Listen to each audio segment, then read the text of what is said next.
Hello and welcome to Better Together. I'm Tony. And I'm Kimberly. I want to talk to you, or we want to talk to you a little bit today about the idea of balancing marriage, kids, work, ministry. How does all of that work? A little background. Maybe you've heard us say it before. We have been married for 24 years. We are both involved in ministry. We have 4 children. And a lot of obligations and responsibilities and quite a few commitments. How do we balance that? How does somebody who has a lot of those same things in common, how do you balance all the activity that is required just on a base level from those things? Okay, so for me personally, I'm recently reading in Lisa TerKeurst's book, The Best Yes. Okay. So what's the premise? And so she is challenging me to choose wisely, because what I say, in other words, what I'm doing, best yes, they could all be good. My choices could be good. Okay. And they could be beneficial to lots of people. Okay. But out of all of that, what is the better of the best? So, because you just listed a litany of important things that we're supposed to balance. I can't see one is, but what is the best one in that moment at that time? Yeah. That is the key. There was a book by Henry Cloud kind of talked about some of the same things, and we can put the link to that Lisa TerKeurst book in the comment section below. But there was another book. Henry Cloud was the author. See if I can remember. I don't remember the name of it at this moment. Maybe I'll remember it and put it in the comments too. But I remember him talking about pruning intentionally. Is it boundaries? No, I don't know if it was boundaries or not. But anyway, the having the ability to cut out the lesser. It was called intentional pruning. Okay. In other words, cutting out those things. And he asked this question. He said, would you rather have the best possible rose, something that is an award-winning, beautiful life, or would you rather have a rose bush full of a lot of very mediocre flowers? You want the best rose, and I think that's what we can do that. I think we can fall into that. We want to taste a little of everything, but all of our taste becomes diluted. We want to experience all that life has, but that causes us to never really experience the fullness of certain things if we're not balanced in those areas. In fact, let me make a statement, and I believe that this is true, that values and priorities are the guardrails on the road of life. So think about it. You say, how do I say or determine what the best yes is?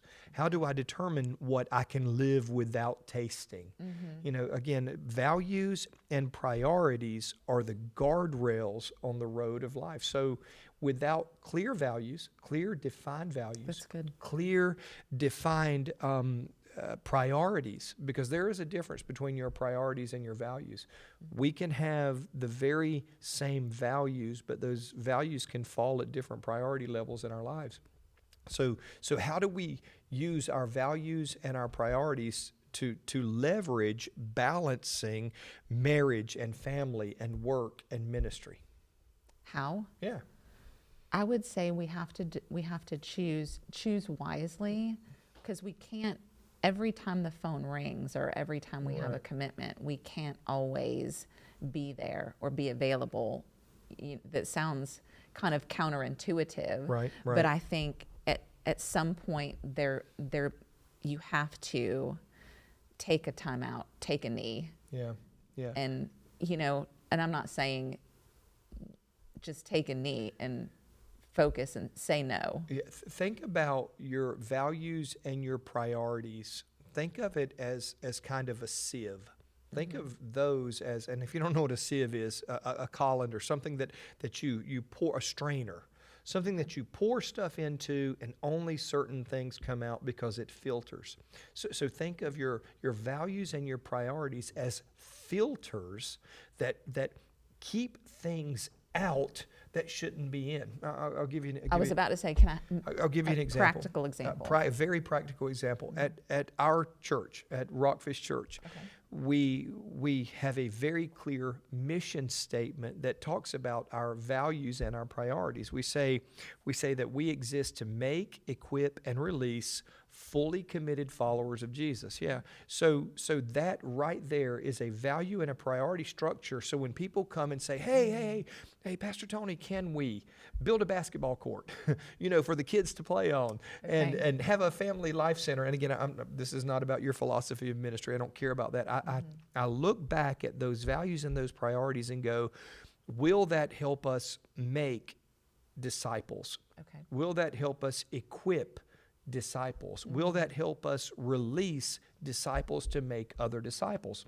Okay. And all of this sudden, I look and I don't feel bad. I'm not caught off. I'm not caught off kilter. I'm not surprised when people come. I ask, does that fit within the context of the mission? Now, it gets even better, because once we have those priorities and we have those values and we are able to share them, all of a sudden you've got a whole community that is filtering out unhealthy things. Okay. Now, that is the only way that we can stay in balance, is by keeping those things that bring disbalance, I don't know if that's a word, that bring imbalance into our lives. Make sense? Yes. So that's a very practical, functional way of keeping balance in your life.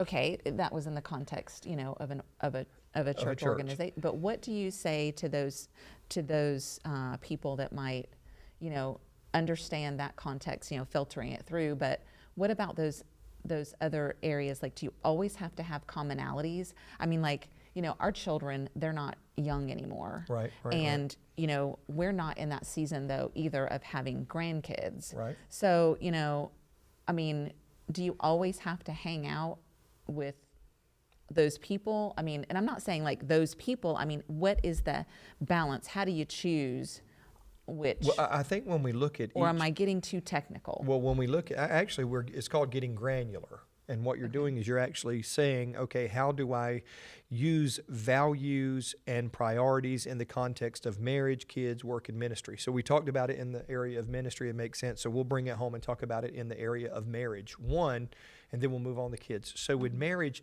the values and the priorities are what we live by and how we deal with or interact with other issues. So the values and priorities in the context of you and my personal relationship are going to affect and determine what those values and priorities are concerning our kids and our interaction with them.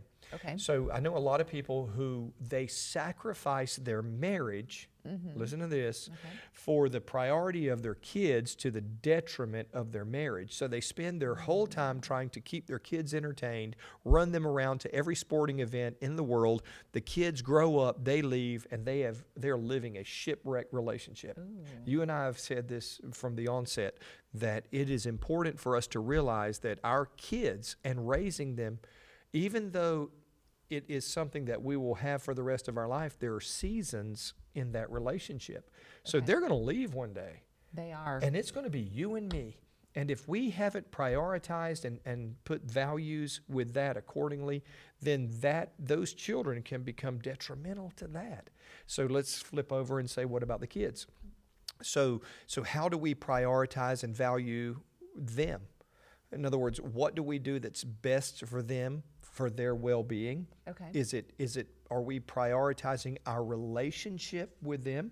Are we prioritizing their education with them? Okay. So being homeschooled, we had to decide, right from the onset, what's going to be more important, their education or their relationship? Because very often we can do things in the name of education that are detrimental to that relationship, because the teacher is also the mom. Yes, You're that also, is you a- have to live with them. That is a dynamic. Yeah. So are you going to be the commie mommy? Are you going to be the, the Nazi schoolmaster, or are you going to be the mom? You have I would to say have, yes and. Yes. So you can see how difficult this. The real question would be, did I do that well? Yeah. And let's go on and look for men. I have a priority and a value concerning providing for my family.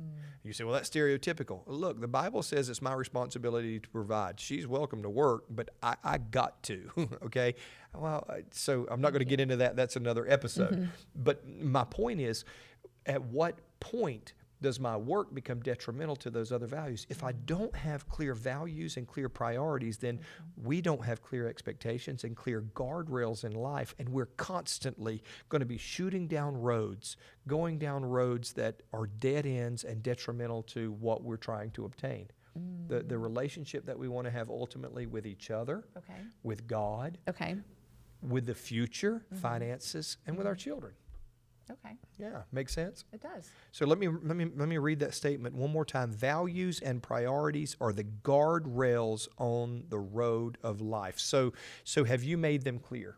Have you guys who are watching, have you made clear your priorities and your values so that you can apply those to every one of these areas of life, so they can act as that filter to keep you in a safe place moving towards the goals that you guys have set? That's important. Yeah. Any closing thoughts? No, I do not have any closing thoughts because I'm still trying to think through what I have just learned. Okay. And that's one thing that we're constantly learning. Yeah. And something that we have learned and we hope you'll learn is that we are truly better together. All right. God bless you.